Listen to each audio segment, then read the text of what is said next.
Hello, ఏమైంది?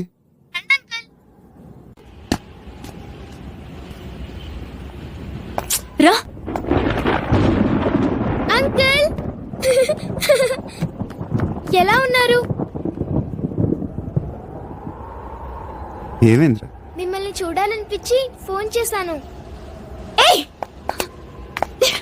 ఎందుకని ఇక్కడికి తీసుకొచ్చావు నన్ను? అమృత తనకి ఇప్పుడు తన్ని చూస్తే అంత మర్చిపోయి మారిపోతాననుకున్నావా? ఎలాగే చిన్న పిల్లవి నువ్వు. వాడి గురించి నీకు తెలీదు. చిన్నప్పుడే మా అమ్మ నాన్నల్ని చంపేశాడు.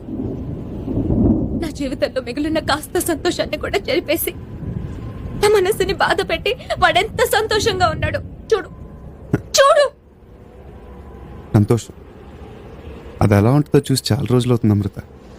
నీకు నిజం తెలీదు. ఏ నిజం? నువ్వు మా ఇంటికి రాలేదా? మా అమ్మ నన్ను చంపలేదా? చెప్పు. చెప్తే నమ్మే విషయం అయితే ఎప్పుడో చెప్పేవాడిని. అయినా చిన్నప్పుడు చెప్తేనే ఎవరు నమ్మలేదు. ఇప్పుడు చెప్పి నమ్మించడానికి నా దగ్గర ఏం లేదు. నువ్వే కరెక్ట్. నీ కోపం కరెక్ట్. నీ బాధ కరెక్ట్. మరెందుకు మళ్ళీ నాకు కనపడి క్షణ క్షణం చంపుతున్నావు? అది నమ్మలేక. ఏదైనా ఉంటే ఒకేసారి చంపేయి.